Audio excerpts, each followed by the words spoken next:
Tokyo Ghoul was a fascinating story that blended melancholy loneliness by a character that desperately wanted to express themselves, but found they couldn't, draped on a backdrop of psychotic meltdowns and come to terms with embracing your repressed emotions. At least, that's what I gained after watching the sped up and heavily edited version that animated sagas from the popular manga. The movie goes further in trying to adapt such a beloved franchise into a short movie that skims through a large chunk of some of the great character arcs from the show. In an effort to condense such material, some less interesting aspects are overlooked, yet for an anime movie turned live action, I slowly realized some of the campiness and hit and miss CGI wasn't enough to push me away from considering this movie one of the best anime to live action adaptations since the remarkable Rurouni Kenshin live action trilogy. When it comes down to shot-for-shot original story or alternative takes, no matter what, live-action adaptations of TV series are even harder than adapting books into digestible 2-hour movies. You're essentially setting yourself up for failure as you cram heaps of character development into bite-sized exposition to quicken the pace to the next set piece. Further against Japanese adaptation is the large barrier, tonal changes, aesthetic, and post-production issues. Hollywood has its own faults, but it was the biggest in its budget to fully realize the look and vision of most 2019 material. Whether it be zombies or aliens, Hollywood can find a way to make it look photorealistic or at least uncanny valley realistic.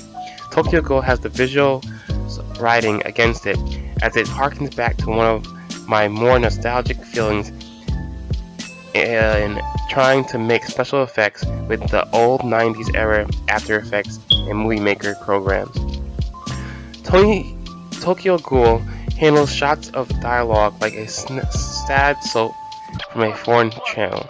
While the CGI is passable, it is not good enough for a theatrical release. Some neat choreography helps alleviate the issue, as characters move at hyperspeed and blur past the screen before you can notice the tendril-like appendages shooting out of their backs.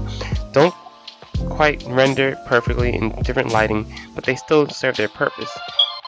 It's a small nuance you won't notice, but your brain will squeam as it adjusts to something just off base. The effects aren't the only issue, as a stilted dialogue runs throughout the movie. I can't say it's a complete flaw since it mimics the pause and gaze seen in most anime productions. That said, these pauses in animation help hide animation drops so workers can carry the staff to work on more intensive action scenes with plenty of new art per second. In the movie, these same effects can be distracting. For what it's worth, the general stuff you get from a Japanese adaptation of an animated series is in full effect, but it would be nitpicky to focus on what it would have done with a $100 million budget from Hollywood. As we've seen plenty of times with video game or animation adaptations by Hollywood, they get the look down and miss the story, or test the story so much they derail the entire production. Tokyo Ghoul has one thing over it that causes it to acclaim and pushes it further than ever before. It's unabashedly able to replicate a heartfelt attempt at summarizing and showing a new audience a means to enjoy Tokyo Ghoul. This is without a doubt a good or decent attempt at an anime adaptation. There's impeccable work done on the drastic changes from the night and day scenes, such as the visual overlay in the beginning and end of the movie, as the tone switches to a more sinister atmosphere. I remarked on its faults to get out the way that those burnt by animated adaptations can easily see and become wary of the movie. This is a movie for fans of the series, but can be watched outside fans as well, because it's rather a unique story to itself. Tokyo Ghoul is basically a story about a young boy who is very timid, who during the movie gets unwillingly dropped into a world of ghouls. It's much more interesting than the premise leads on, as the ghouls are incapable of eating anything besides humans and coffee beans without feeling sick. Thus, they devour humans secretly, and of course that becomes an issue when blending into society. Along with funky masks to hide their appearance and glowing red eyes, the ghouls also have super strength and tendril-like appendages called clanging.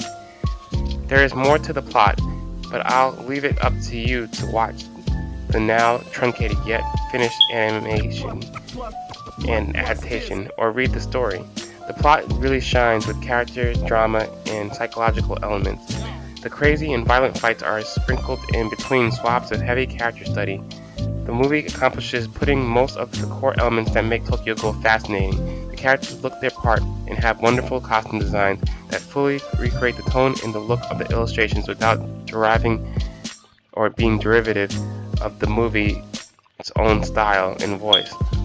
The sounds of tendrils on screen mixed with buzzing sounds as they whoosh and thrash make the weird tail-like appendages seem like sentient snakes. Overall, Tokyo Ghoul is a decent movie if you're willing to temper your expectations when dealing with a smaller budget for a film with a unique subject matter. The movie does its best to squeeze several plots and cook them together in what feels like mini stories, since they are actually showing several arcs from an illustration with many beginning, middle, and ends. It could have felt daunting, but the movie goes a great distance and does a great job blending the transitions that I didn't really notice much.